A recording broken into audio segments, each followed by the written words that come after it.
যাদের তীব্র মাথা ব্যথা, দীর্ঘদিনের মাথা ব্যথা রয়েছে, অর্থাৎ মাইগ্রেন সমস্যা রয়েছে, তাদের যদি সঠিক চিকিৎসা এবং রোগীরা যদি সচেতন না হয়, তাহলে মাইগ্রেন সমস্যা থেকে উঠে আসা, মাইগ্রেন সমস্যা থেকে মুক্তি পাওয়া খুবই কঠিন হয়ে যাবে।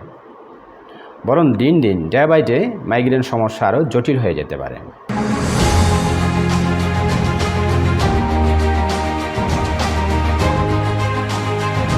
মাইগ্রেন সমস্যা একটি ক্রনিক ডিজিজ। এটি এক ধরনের নিউরোলজিক্যাল ডিসঅর্ডার। তীব্র মাথা ব্যথা, খুবই যন্ত্রণাদায়ক মাথা ব্যথা। এটি নারী পুরুষ উভয়েরই হতে পারে, তবে মাইগ্রেন সমস্যা একটু বেশি হয় মহিলাদের ক্ষেত্রে। যদি এর পিছনে বেশ কিছু কারণ রয়েছে, যাই হোক, মাথা ব্যথা বেশ যন্ত্রণাদায়ক। সারাদিন মাথা ব্যথা নিয়ে কাজ করা কিন্তু খুবই অস্বস্তিকর ব্যাপার। বিভিন্ন কারণে মাথা ব্যথা হতে পারে। ঠান্ডা লেগে মাথা ব্যথা হতে পারে, প্রচণ্ড রৌদ্রতাপে মাথা ব্যথা হতে পারে,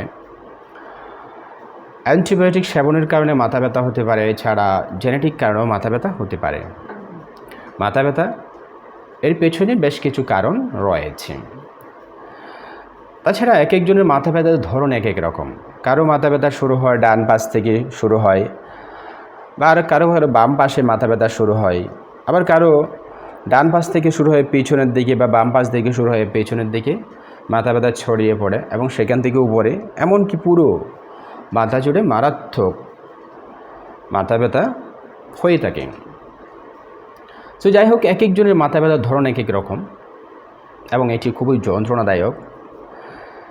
সাধারণত যাদের ঠান্ডা লেগে রৌদ্রতাপে বা অ্যান্টিবায়োটিকের কারণে সাময়িক মাথা ব্যথা হয়ে থাকে, তা একটু সচেতন হলে ওই মাথা ব্যথা থেকে মুক্তি লাভ করা যায়। তবে যাদের তীব্র মাথা ব্যথা, দীর্ঘদিনের মাথা ব্যথা রয়েছে, অর্থাৎ মাইগ্রেন সমস্যা রয়েছে, তাদের যদি সঠিক চিকিৎসা এবং রোগীরা যদি সচেতন না হয়, তাহলে মাইগ্রেন সমস্যা থেকে উঠে আসা, মাইগ্রেন সমস্যা থেকে মুক্তি পাওয়া খুবই কঠিন হয়ে যাবে। বরং দিন দিন ডে বাই ডে মাইগ্রেন সমস্যা আরও জটিল হয়ে যেতে পারে। সো পরিশেষে আমার একটা অনুরোধ, যাদের মাইগ্রেন সমস্যা আছে, দীর্ঘদিনের মাথা ব্যথা আছে, আপনারা যদি একজন অভিজ্ঞ হোমিও চিকিৎসকের পরামর্শ নিতে পারেন, তাহলে আমার মতে সহজেই আপনারা এই সমস্যা থেকে মুক্তি পেতে পারেন। একজন অভিজ্ঞ হোমিও চিকিৎসকের অধীনে যদি চিকিৎসা নেন, আশা করি সূক্ষ্ম মেডিসিনে আপনি সুস্থ হয়ে যাবেন। পাশাপাশি আপনার অবশ্যই কিছু ইতিবাচক পরিবর্তন আনতে হবে। নিয়মিত পর্যাপ্ত বিশুদ্ধ পানি পান করতে হবে, পর্যাপ্ত ঘুমানোর অভ্যাস করতে হবে, এবং যে কিছু দৈনন্দিন যে অভ্যাস রয়েছে, আর অবশ্যই মাথা ব্যথার ক্ষেত্রে কার্যকরী হচ্ছে মেডিটেশন করতে পারেন, শ্বাস প্রশ্বাসের নাসায়ন মেডিটেশন করতে পারেন, বা নাক দিয়ে শ্বাস টেনে মুখ দিয়ে ছাড়তে পারেন। শ্বাস প্রশ্বাসের ব্যায়ামটা মাথা ব্যথার ক্ষেত্রে খুবই কার্যকরী। এবং খাবার দাবারের ক্ষেত্রে অবশ্যই অত্যন্ত গুরুত্ব দিতে হবে। শাক সবজি ফলমূল একটু বেশি করে খাওয়া প্রয়োজন হবে। আশা করি একজন চিকিৎসকের অধীনে যদি আপনারা মাইগ্রেন সমস্যার